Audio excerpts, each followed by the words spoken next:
Kalau kalian tinggal di sebuah rumah yang tenang, jauh dari keramaian, dikelilingi kebun dan suara serangga malam, kalian mungkin akan berpikir bahwa hidup di sana akan damai, tanpa gangguan.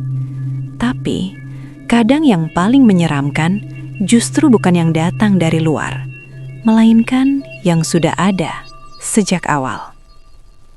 Di sebuah kampung kecil di daerah Jawa Barat, ada sebuah rumah sederhana yang berdiri di ujung jalan tanah. Rumah itu tidak besar, dindingnya masih setengah tembok, setengah papan. Halamannya cukup luas, ditumbuhi pohon mangga tua yang sudah ada sejak puluhan tahun lalu. Di sanalah tinggal sebuah keluarga kecil. Seorang ayah bernama Rahmat, yang sehari-hari bekerja sebagai buruh bangunan di kota kecamatan. Seorang ibu bernama Nining yang mengurus rumah dan sesekali berjualan gorengan di depan rumah. Dan seorang anak perempuan berusia 6 tahun bernama Dinda. Kehidupan mereka sederhana. Setiap pagi, Rahmat berangkat kerja sebelum matahari benar-benar naik. Dengan motor tuanya yang sering mogok, ia menempuh perjalanan hampir 30 menit ke tempat kerjanya. Sementara itu, Nining sudah sibuk di dapur, menggoreng tempe, pisang, dan bala-bala alias bakwan yang nanti akan dijual ke tetangga atau anak-anak sekolah. Dan Dinda, anak kecil itu, adalah satu-satunya keceriaan di rumah itu. Dinda dikenal sebagai anak yang ceria, suka bermain sendiri, dan sering berbicara dengan boneka-boneka miliknya. Ia punya satu kebiasaan yang sebenarnya tidak aneh bagi anak seusianya, yaitu suka berimajinasi. Kadang ia tertawa sendiri, kadang ia berbicara seolah-olah ada teman di depannya. Dan orang tuanya tidak pernah terlalu memikirkan itu, karena bagi mereka itu hanya bagian dari masa kecil. Rumah itu sendiri memiliki 3 ruangan utama, ruang tamu kecil, dapur yang menyatu dengan ruang makan, dan 1 kamar tidur. Di dalam kamar itu, ada satu benda yang sudah cukup lama berada di sana, sebuah lemari kayu tua. Lemari itu bukan milik mereka, melainkan peninggalan dari pemilik rumah sebelumnya. Rahmat mendapatkan rumah itu dengan harga murah karena pemilik lama ingin pindah cepat ke kota. Dan lemari itu ditinggalkan begitu saja. Bentuknya besar, kayu jati tua, dengan 2 pintu yang sedikit miring.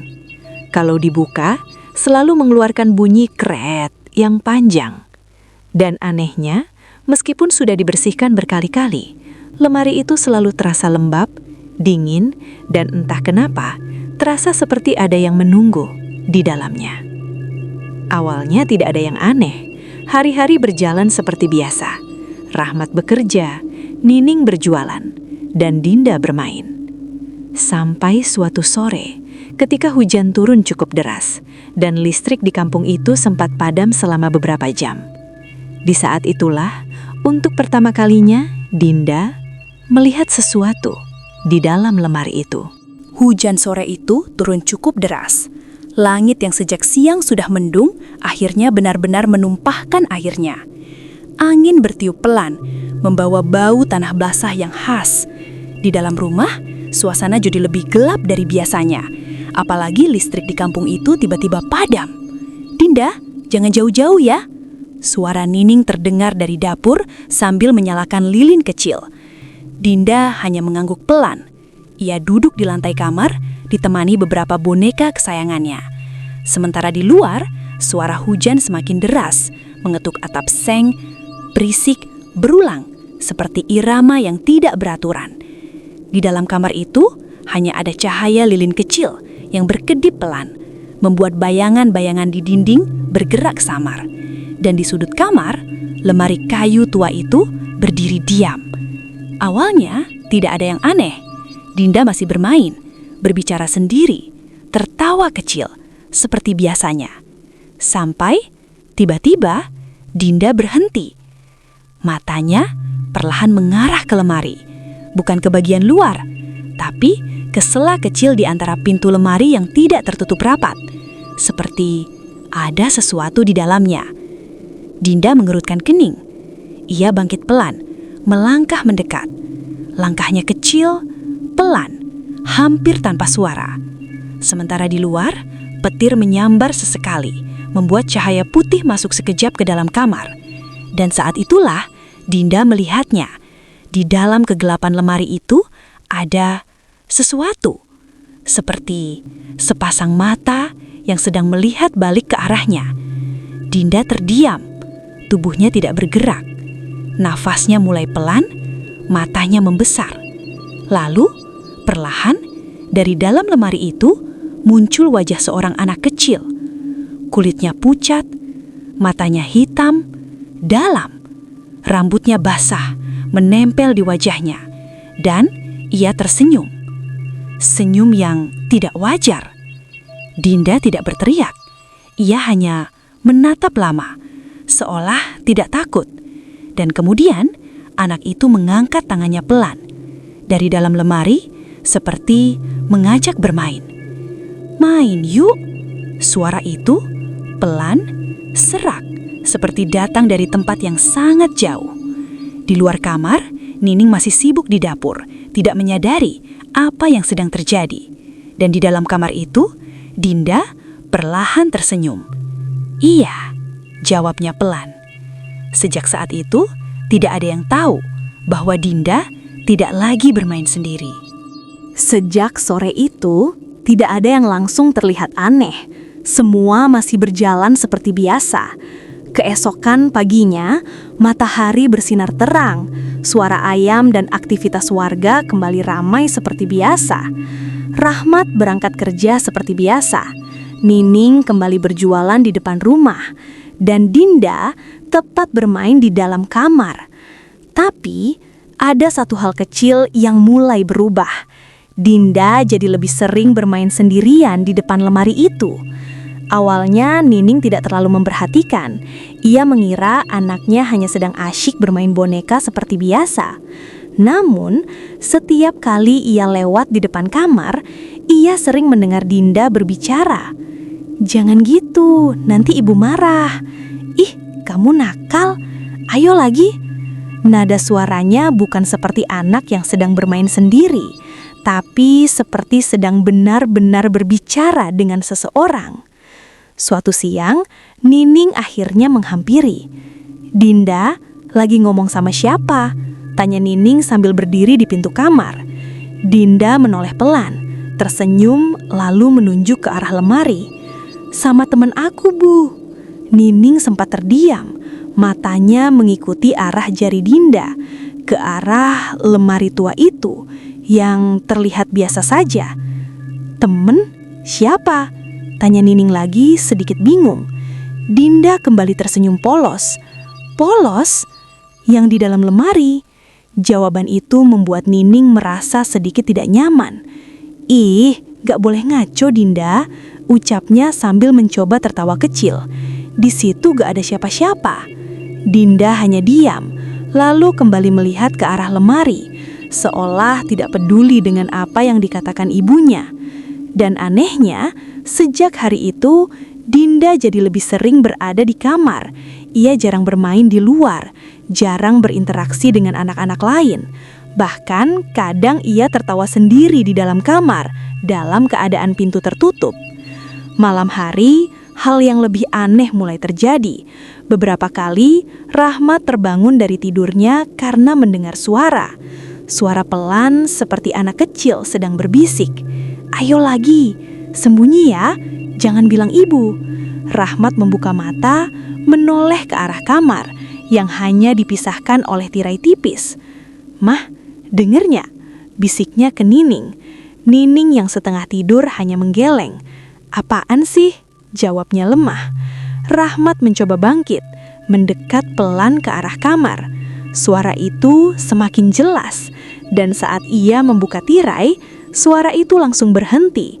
Di dalam kamar hanya ada Dinda yang sedang tidur membelakangi lemari. Sunyi, terlalu sunyi. Rahmat berdiri diam beberapa detik, menatap ke arah lemari. Entah kenapa dadanya terasa tidak enak, seperti ada yang sedang memperhatikannya dari dalam kegelapan lemari itu. Rahmat segera menutup tirai dan kembali ke tempat tidur. Malam itu, ia tidak bisa tidur nyenyak. Sementara itu, di dalam kamar, tanpa diketahui siapapun, Pintu lemari itu perlahan terbuka sedikit, dan dari dalamnya sepasang mata kembali mengintip. Malam itu, udara terasa lebih dingin dari biasanya.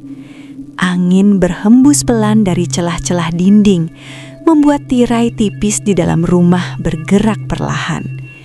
Jam sudah menunjukkan hampir pukul 2 dini hari, saat di mana sebagian besar orang sedang terlelap.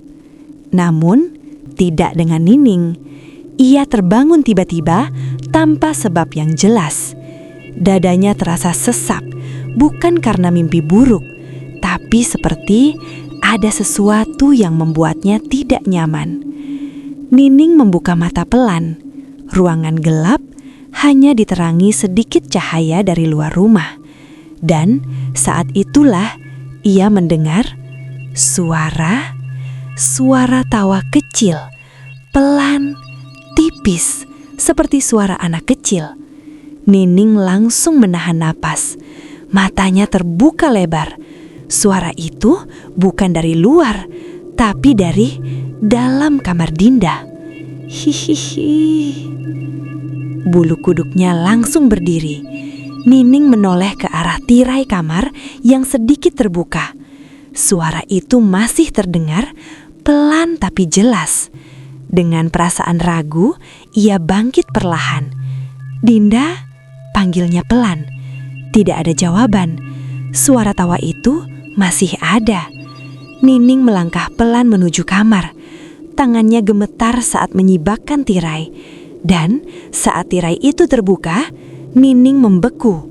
Di dalam kamar, Dinda tidak sedang tidur. Ia duduk di lantai membelakangi pintu, menghadap ke arah lemari. Dan di depannya ada sesuatu. Sosok kecil seukuran anak-anak. Berdiri di luar lemari. Rambutnya basah menutupi sebagian wajahnya. Tubuhnya kurus, kulitnya pucat, dan kepalanya perlahan menoleh menghadap ke arah Nining. Wajah itu bukan manusia. Matanya hitam, kosong. Senyumnya lebar, tidak wajar. Nining ingin berteriak, tapi suaranya tidak keluar. Tubuhnya kaku. Sementara itu, Dinda yang duduk di lantai tertawa kecil. "Ibu, ini teman aku." Suara Dinda pelan, tapi terdengar aneh, seolah bukan hanya dia yang berbicara. Sosok itu perlahan mendekat ke Dinda, lalu berbisik tepat di telinga anak kecil itu. "Dia gak suka aku ya?" Dinda menggeleng pelan. "Ibu baik kok." Sosok itu diam beberapa detik, lalu perlahan menoleh lagi ke arah Nining. Senyumnya semakin lebar. "Kalau gitu, aku main sama Dinda aja." Dan dalam sekejap, lampu tiba-tiba menyala. Plak! Rahmat masuk ke dalam kamar. "Ada apa sih, Mah?" Nining langsung terjatuh lemas. Mat, itu. Rahmat melihat ke arah Dinda. Anak itu sudah terbaring di tempat tidur, seolah tidak terjadi apa-apa. Dan lemari itu tertutup rapat. Sunyi, tidak ada siapa-siapa. Tapi Nining tahu apa yang ia lihat tadi bukan halusinasi. Sejak malam itu, semuanya berubah. Nining tidak lagi berani masuk kamar sendirian. Setiap kali melihat ke arah lemari itu, dadanya langsung sesak. Bayangan wajah anak kecil itu masih terus terngiang di kepalanya. Sementara Rahmat masih mencoba berpikir logis. Paling cuma mimpi, ucapnya waktu itu. Meskipun dalam hatinya sendiri, ia tidak benar-benar yakin. Namun, perlahan, kejadian-kejadian aneh mulai semakin sering terjadi. Dinda tidak lagi seperti biasanya. Ia jadi lebih pendiam, tatapannya kosong, dan sering tersenyum sendiri tanpa sebab. Kadang, ia berbicara dengan suara yang bukan seperti suaranya. "Aku gak mau pergi, ini rumah aku." Setiap kali Nining bertanya, Dinda hanya diam atau tertawa kecil. Yang lebih menyeramkan, suatu malam Rahmat terbangun karena mendengar suara. Suara lemari. Kret. Perlahan, seperti ada yang membuka pintunya. Rahmat langsung duduk, menahan napas. Suara itu datang dari kamar Dinda. Ia bangkit cepat, mendekat ke kamar, dan saat ia membuka tirai, Rahmat membeku. Dinda berdiri di depan lemari yang terbuka. Namun, posisinya tidak wajar. Kepalanya menunduk, rambutnya menutupi wajah, tangannya menggantung lemas, dan kakinya tidak menapak lantai. Ia melayang. Rahmat mundur satu langkah, jantungnya berdegup kencang. Dinda, perlahan kepala Dinda terangkat. Wajahnya pucat, matanya hitam, dan ia tersenyum. Senyum yang sama seperti yang dilihat Nining malam itu. "Aku di sini." Suara itu bukan suara Dinda. Rahmat langsung menarik napas kasar. "Siapa kamu?" Dinda tertawa, pelan. "Aku, temannya Dinda." Tiba-tiba, tubuhnya jatuh. Brak. Rahmat langsung menghampiri, mengangkat tubuh anaknya. Din. Dinda pingsan. Tubuhnya dingin seperti es. Malam itu, Rahmat dan Nining tidak tidur sama sekali. Mereka tahu, ini bukan lagi hal biasa. Keesokan harinya, Rahmat akhirnya memutuskan untuk mencari bantuan. Ia mendatangi seorang ustadz di kampung sebelah. Seorang pria tua yang dikenal sering membantu orang-orang dengan gangguan seperti itu. Saat mendengar cerita Rahmat, ustadz itu terdiam cukup lama. Lalu berkata pelan, "Kamu yakin itu mulai dari lemari?" Rahmat mengangguk. Ustadz itu menarik napas dalam. "Kalau begitu, itu bukan sekedar penunggu." Rahmat menelan ludah. "Lalu apa, Pak Ustadz?" Ustadz itu menatap tajam. "Itu yang dibawa dari rumah itu sendiri. Dan sekarang, dia sudah memilih anakmu." Rahmat langsung lemas. "Masih bisa diselamatkan, Pak?" Ustadz itu diam. Beberapa detik, lalu menjawab. "Selama dia belum sepenuhnya masuk." "Kalau sudah?" Ustadz itu menunduk. "Anakmu bukan anakmu lagi." Ustadz itu datang bersama Rahmat, membawa air dan beberapa perlengkapan sederhana. "Di mana anaknya?" tanya beliau pelan. Nining menunjuk ke arah kamar dengan tangan gemetar. "Sejak tadi dia nggak keluar." Ustadz mengangguk, lalu melangkah perlahan menuju kamar itu. Rahmat dan Nining mengikuti dari belakang. Saat tirai dibuka, semua terdiam. Dinda duduk di depan lemari seperti biasa. Tapi kali ini, ia tidak sendiri. Di belakangnya, berdiri sosok anak kecil itu. Lebih jelas, lebih nyata. Tangannya menempel di bahu Dinda, seolah menjaga atau menguasai. Ustadz langsung membaca ayat dengan suara tegas. Bismillahirrohmanirrohim. Seketika, angin di dalam ruangan berhembus kencang, padahal semua jendela tertutup. Dinda mulai bergetar. Panas. Suaranya berubah. Serak, berat. Ustadz semakin keras membaca. Sosok itu perlahan menoleh, dan untuk pertama kalinya menatap langsung ke arah Ustadz. Senyumnya hilang, digantikan wajah penuh kebencian. "Dia milik aku." Suara itu bukan dari Dinda. Ustadz tidak berhenti. "Keluar kamu. Ini bukan tempatmu." Dinda menjerit keras. "Ah!" Tubuhnya terangkat, melayang seperti malam itu. Nining menangis histeris. "Dinda!" Sosok itu semakin kuat, memeluk tubuh Dinda dari belakang. "Dia temanku. Aku gak mau pergi." Ustadz mendekat, menyiramkan air. Dengan izin Allah, keluar. Tiba-tiba, brak! Pintu lemari terbuka lebar sendiri. Suara benturan keras menggema di ruangan. Angin semakin kencang. Lilin padam. Dan dalam kegelapan itu, terdengar suara tawa, pelan, lalu semakin keras, terlambat. Semua terdiam. Dalam sekejap, tubuh Dinda jatuh ke lantai. Duk. Sunyi. Semua berhenti. Rahmat langsung menghampiri. Dinda! Tidak ada jawaban. Tubuhnya dingin. Tidak bergerak. Nining menjerit. Anakku! Ustadz terdiam. Menunduk. Maaf, saya terlambat. Rahmat gemetar. Enggak mungkin. Tadi dia masih... Ustadz menggeleng pelan. Dia sudah dibawa. Dinda sudah meninggal. Selesai. Kadang kita menganggap hal kecil, seperti anak yang berbicara sendiri, atau bermain dengan teman imajiner, sebagai sesuatu yang wajar. Tapi, tidak semua yang terlihat biasa, benar-benar biasa. Ada hal-hal yang tidak seharusnya kita biarkan. Apalagi kalau itu sudah mulai menunjukkan tanda. Ingat, tidak semua yang mengajak bermain datang dengan niat baik. Dan tidak semua yang masuk ke rumah kita bisa kita keluarkan kembali. Kalau kalian pernah mengalami kejadian aneh, atau merasa ada sesuatu yang tidak beres di rumah, jangan pernah dianggap sepele. Karena bisa jadi kalian sudah tidak sendirian. Kalau suka cerita kayak gini bro, like, share, dan subscribe, biar kita terus bikin cerita-cerita horor yang lebih ngeri lagi.